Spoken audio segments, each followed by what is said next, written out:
কথা বলছি। আমরা আমাদের যে রেল তৈরি হয় আমরা সেই রেল দেখছি।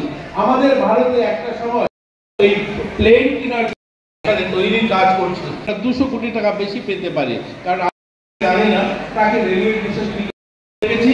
পাশাপাশি আমরা আরো পৃথিবীর 4 বছর আগেও আমাদের ভারতের স্মার্টফোনের শিক্ষিত যুব যারা তারাও কিন্তু সেই কাজে এগোতে হবে।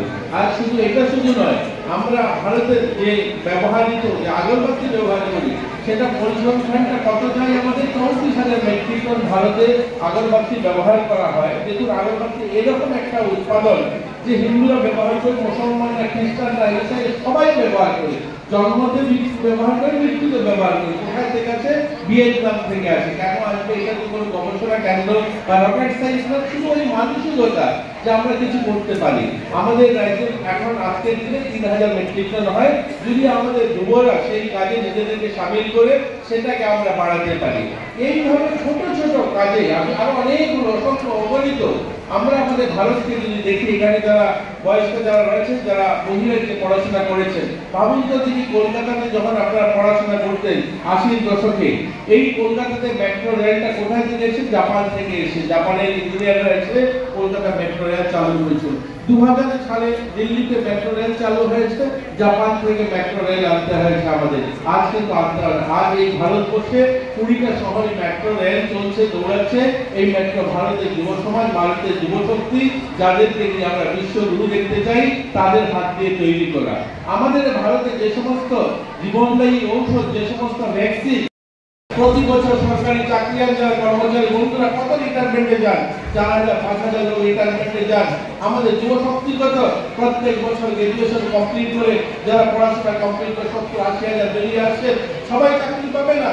তার জন্য আমাদের আত্মনির্ভর মানসিকতা এগোতে হবে নিজের পায়ে দাঁড়ানোর জন্য। যখন 2টা চাকরি, পিওনের চাকরির জন্য 2000 ছেলেমেয়েরা লাইনে দাঁড়িয়ে পড়ে, এটাকে আত্মসম্মান, আত্মনির্ভরতা বলে না। স্বাভিমানের সঙ্গে বাঁচবো, আত্মসম্মান নিয়ে বাঁচবো। আমাদের রাজ্যে যে প্রাকৃতিক সম্পদ রয়েছে, আমাদের এখানে যে সমস্ত র মেটেরিয়াল রয়েছে, সেগুলোকে কি করে কাজে লাগালে পরে আমরা আমাদের সোসাইটিকে, আমরা আমাদের এলাকাকে স্বনির্ভর করে তুলতে পারি।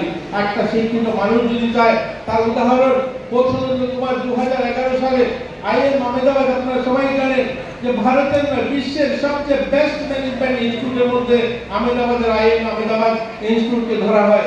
এই আইএম আহমেদাবাদের 2011 সালে টপার স্টুডেন্ট কৌশলেন্দ্র কুমার, সে সেখান থেকে ম্যানেজমেন্ট ডিগ্রি করে বেরিয়েছে। তাকে বড় বড় কোম্পানি অফার দিয়েছিল যে আমাদের এলাকার জন্য, আমাদের কোম্পানির জন্য কাজ করুন, আসুন আমরা ভালো অঙ্কের টাকা দেবো। সে বলছেন না, আমার পড়াশোনাটা, আমার জ্ঞানটা আমি যে ছেড়ে এসেছি গ্রাম, ওই গ্রামের উন্নয়নের জন্য। ওই কৌশলেন্দ্র কুমার 2011 সালে সেখান থেকে বেরিয়ে বিহারের যেখানে তার বাড়ি, ওই গ্রামে গিয়ে সমস্ত কৃষকদেরকে ডেকে বসলো, বললো আপনারা যে উৎপাদন করেন, আপনাদের যে সামগ্রী আপনারা যেগুলো বাজারে নিয়ে যান, সে বাজারে যে মূল্য বিক্রি করুন, তার থেকেও আমি কিন্তু 50 পয়সা, 1 টাকা বেশি দেবো আপনাদের উৎপাদিত সামগ্রীকে, আমার সঙ্গে যদি আপনার ব্যবসায় সামিল হন। বললো আপনাদের এই সমস্ত শাক সবজি নষ্ট হয়ে যায় তাড়াতাড়ি, আমি এগুলোকে প্রিজার্ভের জন্য ছোট আকারের কোল্ড স্টোরেজ তৈরি করতে চাই। এগুলোকে বাজারজাত করার জন্য আমি বারকোড লাগিয়ে অনলাইনে সাপ্লাই করতে চাই। তার যে জ্ঞান, সে যে বড় ইনস্টিটিউট থেকে পড়াশোনা করে এসেছে, সেটাকে কাজে লাগিয়ে সে একটা কিষাণ ফার্মার সোসাইটি তৈরি করলো, এবং সেই সোসাইটিতে আজকে 40,000 মানুষ কাজ করে। ভাবুন, ওই শিক্ষিত ছেলেটা যদি হয়তো মুম্বাইতে কোনো একটা বড় কোম্পানির জন্য কাজ করতো, কি হতো? সেটা ভালো গাড়ি কিনতে পারতো না, BMW গাড়ি থাকতো, মুম্বাইতে একটা বাড়ি থাকতো, সে হয়তো তার নিজেকে একটা আত্মনির্ভর বা একটা স্বাবলম্বী একটা পুরুষ হিসেবে সে প্রমাণিত করতে পারতো। কিন্তু তার জ্ঞানটা ওই গ্রামের মানুষের সঙ্গে যখন, তার গ্রামের মানুষের পরিশ্রমের সঙ্গে যখন জুড়ে দিয়েছে, আজ 40,000 মানুষের জীবন বদলে দিয়েছে, 40,000 মানুষকে স্বনির্ভর করে দিয়েছে, 40,000 পরিবারকে আত্মনির্ভর করে দিয়েছে। এর জন্য শুধুমাত্র লেখাপড়া করলে গ্রামে গিয়ে কিছু করা যাবে না, গ্রামের মানুষের সঙ্গে নিজের যে জ্ঞানটাকে তার পরিশ্রমের সঙ্গে সামিল করা যাবে না, এটা হতে পারে না। আমাদের ভারতে এরকম অসংখ্য অগণিত উদাহরণ রয়েছে।